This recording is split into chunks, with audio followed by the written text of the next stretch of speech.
My mom is the highest level of a failed parent. When I was 2, my baby brother, Mark, was born as a typical 2-year-old. I didn't like that and proceeded to act out in regards to it. As time went on, though, I learned from my grandfather and grandmother that treating someone like that wasn't a good idea, and then turned my act around to love and care for him and help out where I could. However, this didn't change much.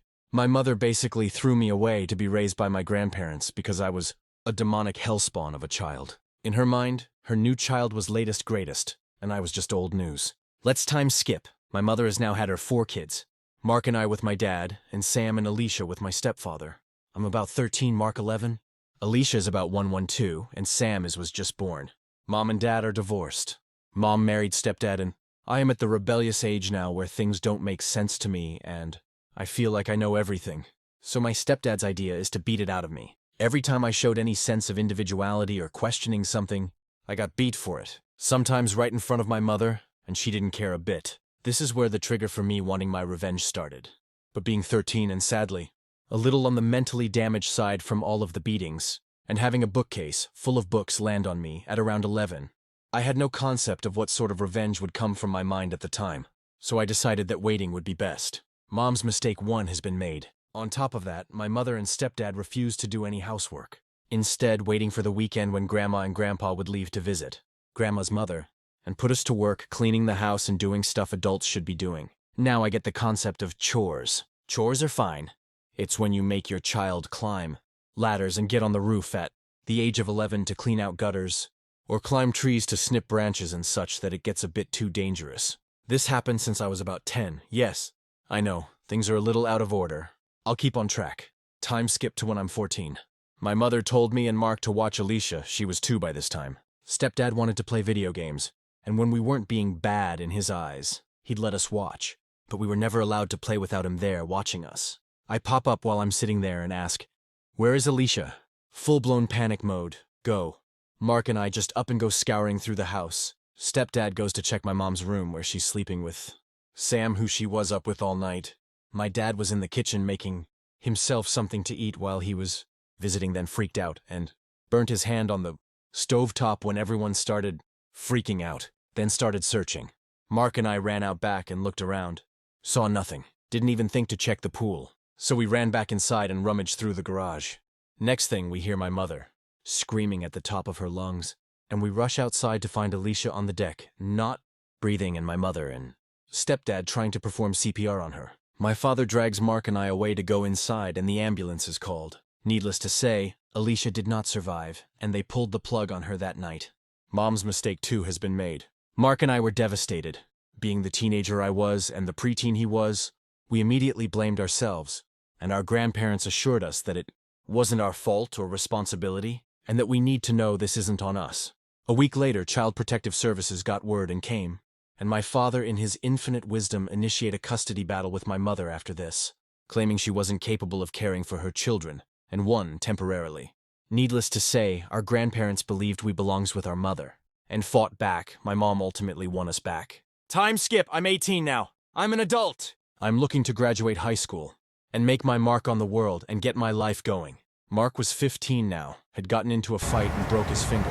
It had to be repaired with pins and screws and was on some pretty hefty pain medicine. I don't remember the name. It was my mother's job to watch him and regulate his pain medicine, so nothing bad would happen. Sadly, that bad thing did happen. Grandfather picked me up from school one day, and I could see he had a gloomy look on his face.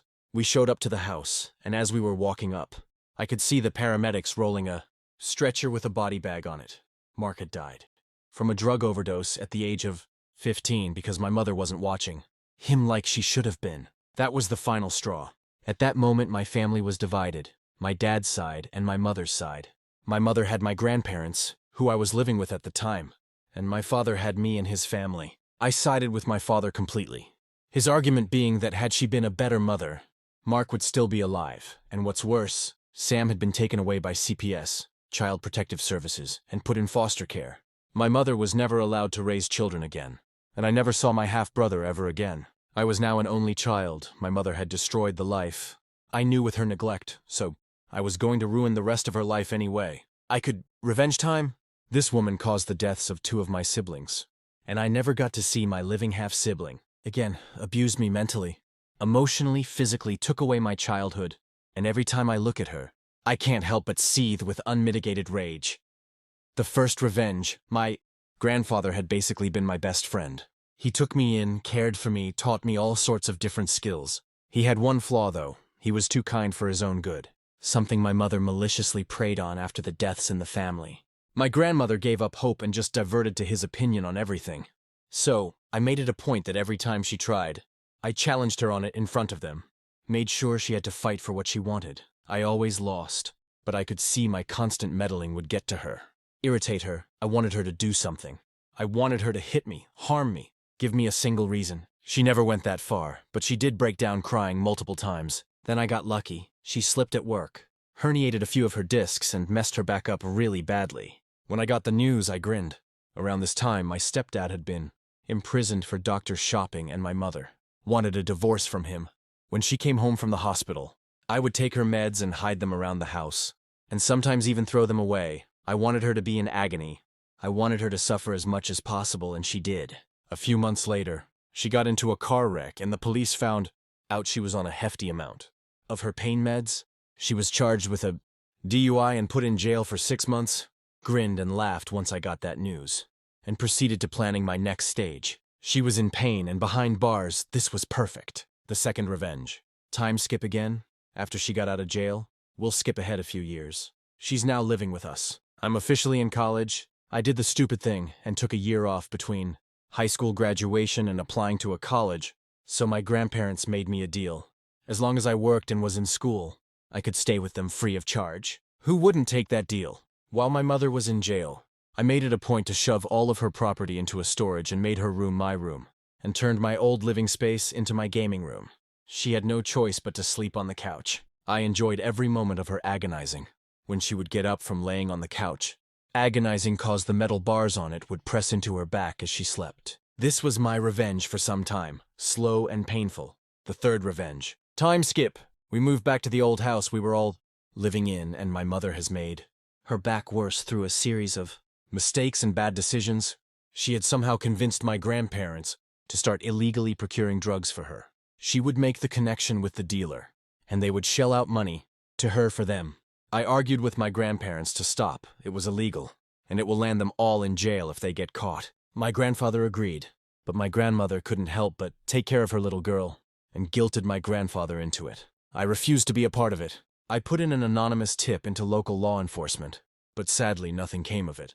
My revenge had failed this time, but I didn't know I would get the ultimate screw you, 'cause it came in the form of my most malicious. Plus, I was still messing with her, hiding her medications. It's childish, but sometimes you have to be a bit childish to get the point across. The final revenge. I am 31 now. It has been 13 agonizing years since my brother Mark died, and I have finally completed my revenge on my mother. My grandfather just passed last year, and I have been saving a veritable buttload of cash from over the years in jobs. I worked inheritance form, other deaths in the family, and so on. I went to visit my grandmother, who's not been in great shape since my grandfather passed, and her dog passed about 6 months after that. My mother comes out to me while we're sitting there talking and asks if I will take care of her after Grandma was gone, that it was my duty as her son. She was broke. My grandmother was going into a retirement home, and my mother blew through her inheritance with her dealings. The rest was going to me. I knew it for a fact. I stood up, and while I stared my mother directly in the eyes, I managed the most hateful, vicious stare I could muster. It wasn't hard. And told her, "You get nothing from me. Grandma's going into a retirement home. I'm moving states. You destroyed my life, took away my childhood, were responsible for the deaths of my siblings, broke the law numerous times, and you made everyone's lives a living hell. You will be on the street and die, alone, and I will laugh. I never loved you, and I never will. You will never see your grandchildren, if when there are any. You will not be at my wedding. You will never be mother to me again. Rotten hell." My grandmother's jaw hit the floor, and my mother burst into tears. I had finally broken her and got my revenge. It may not seem like much to you all, but that moment was heavenly for me. It felt amazing to finally know I've gotten my ultimate revenge after all of these years, and damned her to suffering. My grandmother is going into that retirement home in about 3 months, and I'm helping her move her stuff. So there will be no chance of her little girl weaseling her way out of her fate. After that, I'm moving to a new state and starting my new life with a new job and wonderful girlfriend who I love more than anything. For those of you who have brothers and sisters, love them, cherish them, and be with them, 'cause you never know what's going to happen. This revenge was born of me losing my siblings, the one thing I loved most in this world. Being an older brother was the happiest time in my life, and after they died and Sam was taken by CPS, I have had to suffer as an only child and still cry myself to sleep at night over it. It was traumatizing, so please cherish your siblings. Thank you for reading.